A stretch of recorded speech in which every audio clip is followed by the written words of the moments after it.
Hey guys, it's Charles Osterman here with the International Wingfoiling Organization, and today we're going to be talking about some tips and tricks that you can apply before getting on the water with wing control. A lot of people, when they're getting into wingfoiling, want to go straight into the water because that's where the action happens, right? Whenever you see someone wingfoiling, it's usually on the water. So sometimes people want to overlook this critical step, which is learning how to properly control the wing. And basically, there's a few exercises that will help you basically become a better wingfoiler that you can practice right here on land. So in general, the first part is that you want to get comfortable with the wing. There's not much to say here in the sense that if you've already picked up a wing and you're getting into wingfoiling, then you've already sort of felt it out and you know that here this is the neutral position of the wing. And then once you activate the wing, right, you usually have two handles, or you have a boom, or you have hard handles. In this case, this is medium handles. You have the boom. Whichever one you have, you're gonna learn how to control the wing. When you pull on the backhand, that engages the wing, and when you release the backhand or you shorten the front, that loses the power in the wing. So if I shorten my front arm, I'm losing power because of the angle, and if I pull back, you can see here that the wind is coming into the wing, and there it's powering up. So we do know the basic controls in that aspect. But now, what are some exercises that you can practice on the beach other than just holding the wing like this that is actually gonna make you a better rider once you get onto the water? So first off, we don't want to overlook the fact that we do want to be able to control the wing steadily in any position that we are on the beach, right? Or on land, wherever we might be. We might be on a lake. So here, as you can tell, bring the wing down close, next to the land, next to the sand. Holding the wing, bringing it up above my head. And here, I'm also gonna do the transition to the other side. So practicing this, even though it looks basic and very slow, shows that I have wing control. You'd be surprised to see, and this might have happened to you once you got into wingfoiling, that the wing was always moving around, right? Just never steady, never being able to stay in the right position. And this is a skill showing that you know how to control the wing, just being able to pick where you want the wing to be and understanding how the wind affects the wing as well as your body position in regards. So putting all those three things together. If I put my body into the wind like this and I have the wing here, it's not gonna function properly. Or vice versa, if I'm too far downwind and trying to steer the wing here, I'm always gonna be overpowered. So getting into the habit of finding the right area, the right position to be in and on how to control the wing is gonna be key over the long run. So this exercise here, you can consider it going on the clock. So closer down to the bottom is gonna be 3, and then 2, 1, and then 12. And same on the reverse, we're gonna have 12 above us, we're gonna have 11, 10, and then 9 right around touching. So bring that wingtip down around the clock. That is one exercise that is very simple to do, and let's say in the more beginner stages. Now, once we get that done, we can start integrating more complicated exercises that will translate even more onto the water.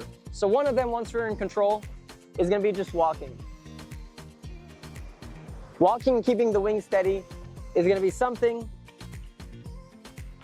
that is gonna help us on the water, because here we're adding an extra element, which is just moving around, and then we can mix it into bringing the wing in different positions, whether it's down low, whether it's in the middle, or whether it's up high. Here we're getting the basics down of adding a motion, adding movement to already an exercise we know, which is how to keep the wing stable in a position that we want, not that the wing is deciding on. So once we have that down, we're able to now keep the wing stable, we're able to walk with the wing, decide where we want it. Now we're gonna also have to start getting into the habit of generating power. When we're generating power, there's primarily 2 ways that you can generate power. One of them is simply by pulling back on your backhand. Here where I'm standing, there's a bit of a wind shadow, so the wind is not that strong. But if you're in a spot that is windy, or if you have a larger wing, then this alone might be sufficient to generate enough power to get up and going. Now, the more advanced technique, which requires a little bit more synchronization and practice is pumping with 2 hands. So when you pump with 2 hands, essentially you're scooping the wing towards you, and what that doing is scooping the wind. So this is another way of generating power while trying to get going. And what you want to do is keep a nice rhythm whenever you're pumping with 2 hands. A lot of the times, you're going to know if you're pumping inefficiently if you hear the material or the wing itself making a lot of noise. So if I hear the wing going, or I might not be generating that much power because I'm actually losing power. So you need to find the right amount of pull as well push to generate sufficient power without losing power, because if you pump too hard, sometimes you actually work against yourself. So you want to work with the wing to generate power, whether you're doing the 1-hand pump or you're doing the 2-hand pump. Now that you have that, you're of course going to want to practice it on both sides. So I already practiced on my left, now I'm going to do it on my right. And this, you're always going to have one side that's a little bit more comfortable than another, but this alone, right? You see my arm there, pumping 1 hand. I can feel the power. It's important to remember that if you shorten your front arm, you're going to be reducing power. So in general, whether you're doing the 2-hand pump or you're doing a 1-hand pump, your front arm, your leading hand, is going to be extended compared to your backhand, which is going to shorten.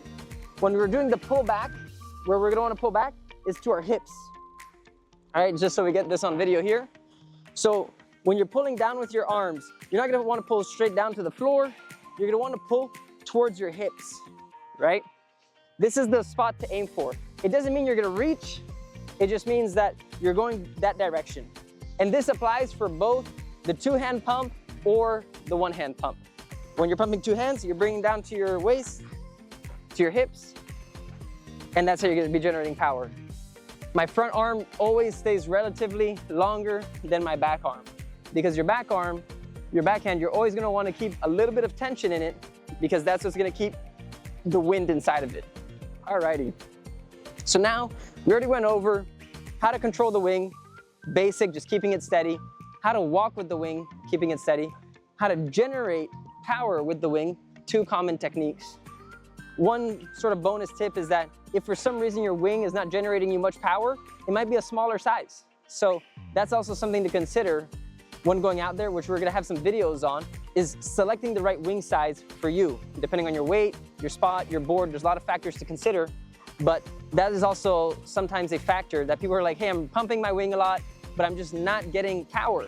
And that's because when you ride a smaller wing, you're going to want more wind. And when you're riding a larger wing, you're going to be generating, in theory, more power. If it's in strong winds, you're going to be generating a lot. And in lighter winds, you have a chance of generating more power. But generally speaking, when the wind is super light, it's really a finesse side to feel it out, because it's not always going to be full power, especially if you're living in a spot, let's say like Cabarete, where you might have conditions that range from 8 knots all the way up to 30 knots. The equipment's going to feel a lot different. So that's also just a factor and something to note. So in any case, now that we have that, we're comfortable with our wing. A few other exercises that we could be practicing here on land is when our wing flips upside down. So here I flipped it upside down myself, but showing you a common way that your wing might flip upside down. So let's say you're learning, and then we'll do it here. You're learning, your wing touches down on the sand or on the rocks or wherever you're at, and then you keep pulling, and then that leads it to flip upside down. With a larger wing, it's almost going to be impossible for it to spin upside down and bring it up like this, especially if I have like a 6 meter or a 7 or an 8 or a 9. On a smaller wing, I can sort of overpower it. But for our example, if the wing ever comes down like this, very few people are going to be able to muscle it while maintaining balance, right? Almost took me off balance there. A lot of people are going to have a hard time muscling it. So in this case, you can just let go. If I let go of my backhand already, I lose a lot of power. If I let go of both hands, I lose complete power. So there, my wing, now it's flying away from me, and I need to get back up. Of course, here I'm standing on land, so it'd be very easy for me just to pull it towards myself and flip it over like this and say, all right, I got my wing upside down. I know how to flip it, it's very easy. But now to do what we just did here on land, out on the water, is a challenge, especially if you have some chops or conditions are a little bit more difficult while you're on the water. So it's good to get into the habit of learning how to do this on your knees. So when I'm on my knees and I'm down low and I'm on the board and I'm sort of struggling a little bit. For me to go like this from the center and to flip it upside down, you see that the wingtip right there, it's touching. So it's hard to spin. So for me to get it all the way up, I have to bring it super high. And this is on a 4.5. So usually we might be riding on a 5 meter, on a 6, and I can barely get it over to bring it over. So that is not the ideal way unless I have a smaller wing. And this is me also being on land where it's a little bit more stable. So the exercise that would be great for this is that I bring myself all the way to the edge of the wing. You can see that my leash is stretching out, which is totally fine. I'm getting to the edge of the wing. I have one hand inside the wing, one hand on the outside, and then I flip it over. And alone, the wind does a lot of the work for me. And then from here, I can get my wing and I can bring it above, right? So this exercise here is a very easy exercise to practice, which is gonna help you out a lot when you're on the water. A lot of people forget to practice this, and once they get out on the water, they're struggling because they can't get the wing to flip over, or they use a lot of energy, more energy than they need to flip it over. So here it's good to practice both sides. We already did one, right? So we flip it over, simple. Gonna flip it back here, and you see how easy it just flips. It's almost easier than this. This takes a little bit more work. When I use the wind to my advantage, so same thing, opposite, I have my hand in the inside of the edge, my other hand on the other side of the wing.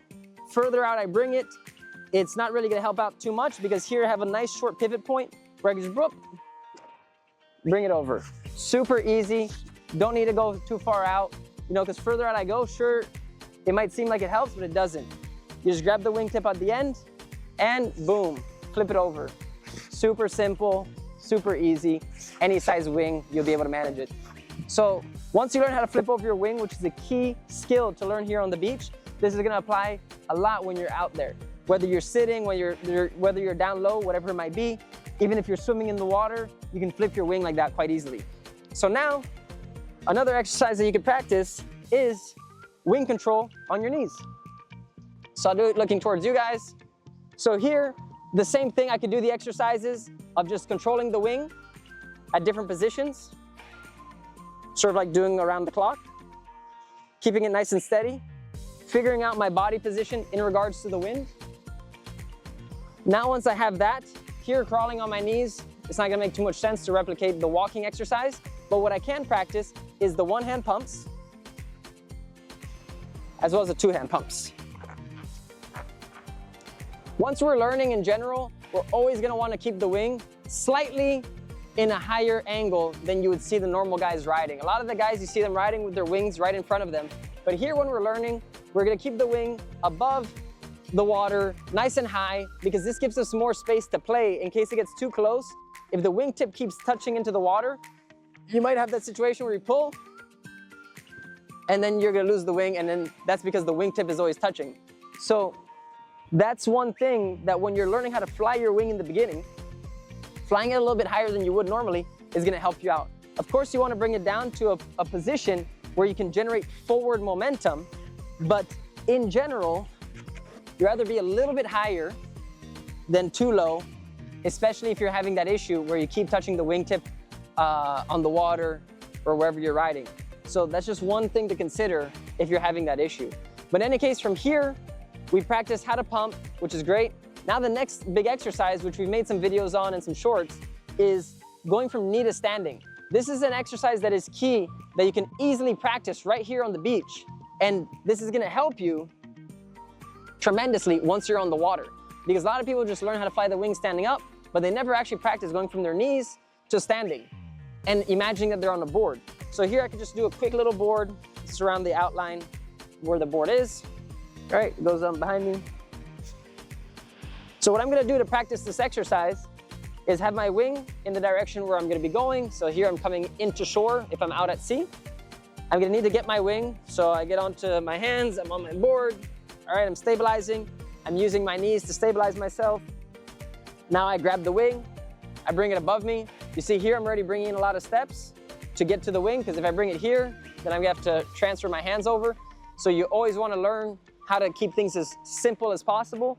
And easily from here, you don't always have to do this. You can either hold the handle or hold the leash to keep the wing down so it doesn't fly away from you when you're getting onto your board.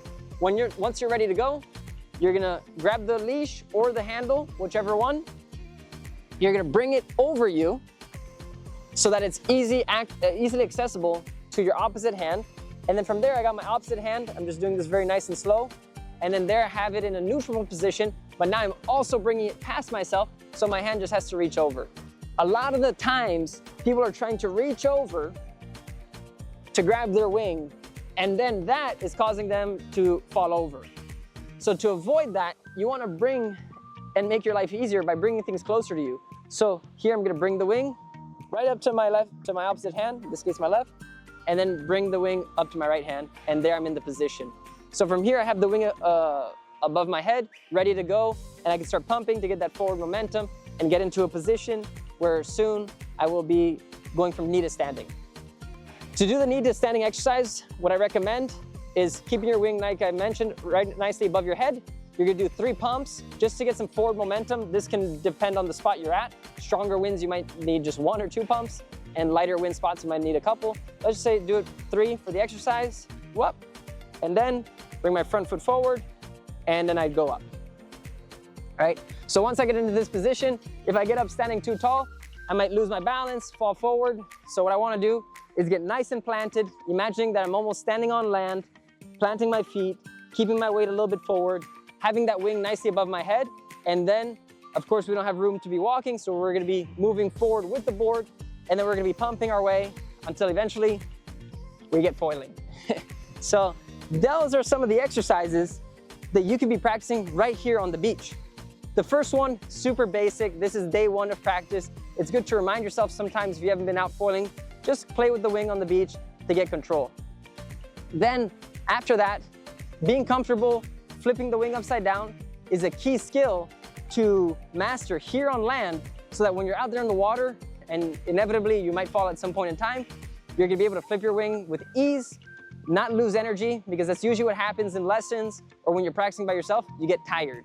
And ways of conserving energy are gonna help you so you can have longer sessions on the water and a better chance of getting up and foiling.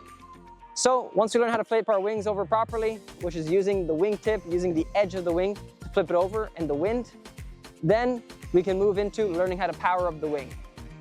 Powering up the wing is an exercise that can be practiced at any moment. Same with the flipping the wing upside down. It depends which happens first in the lesson. But let's just say if you're practicing, you're having the issue with the wing always falling over because of how you're controlling the wing, then you start practicing how to flip the wing over so you get efficient at that and master it. And then after that, you can start, once you master your basic controls, you can start working into the pumping side of it.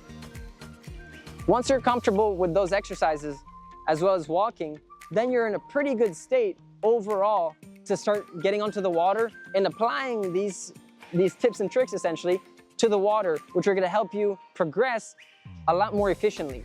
A lot of people just wanna spend as minimal time here on the beach and then get into the water right away, because that's, like I mentioned, where the action's happening, where it's all fun.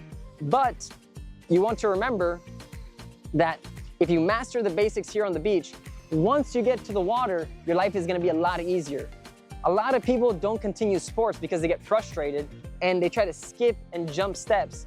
And here, an extra 15, 30 minutes, 1 hour might be a game changer for you when you're out there on the water. If you have to learn what we're learning here right now on the beach out there, you're gonna have a lot of a harder time. So it's important just to get comfortable.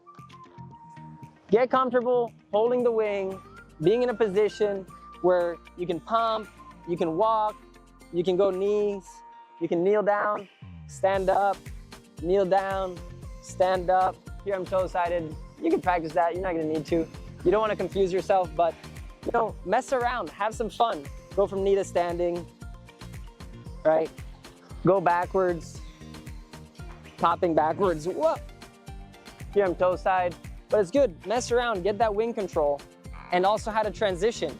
You see, there's certain things that we don't have to mention because you're gonna learn it with time, because obviously you're gonna be wondering at one point in time, hey, if I'm holding the wing on this side, how am I gonna get to the other side? And of course, if we go like this, it's gonna feel very awkward and it might not make too much sense, right? So we're gonna need a technique to get to that stage. A lot of these tips and tricks that are even more basic than this have been mentioned in previous videos. So I always recommend everyone to check out the videos, because that's what's gonna help you before you get onto the water. You know, we learn a lot by audio, we learn a lot by visual, and we also learn by doing. So here, we can easily see through these videos, what are we doing, how do we do it, and then apply it to real life. And then from there, keep reiterating until we get it. So guys, this is Charles Oslerlin with the International Wingfoiling Organization. And this is just a quick tip on some exercises that you can practice right here on the beach, which are gonna make you either a better rider when you're out there, or actually help you with your progress once you're getting into wingfoiling.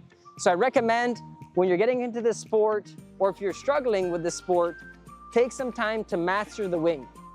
We have videos on how to master the hydrofoil, how to master the board, and that's a whole nother part. But if you manage to master this part, at least you're getting rid of one variable in the learning process. And the nice thing about here is that we can do this nice and relaxed on the beach without having to be out in the water, which probably takes 3 to 4 times the energy of what it is doing any exercises here on the beach. So practice here on land before getting onto the water. This is gonna help you save time when you're on the water, surprisingly, and then you're gonna have an overall more positive experience. And hopefully with that positive experience, you're soon gonna be wingfoiling and riding out there with the rest of us. So in any case, guys, hope you have a great day. I'm gonna leave you with a view of Cabarete Bay here in the Dominican Republic. And I hope you guys learned something from these tips. Remember, practice, practice, practice is gonna help you get a lot better. And spending time here on the beach, you'll be surprised the dividends is gonna pay off in the long run. In any case, I'm gonna leave you with a view of the beach. Have a good one.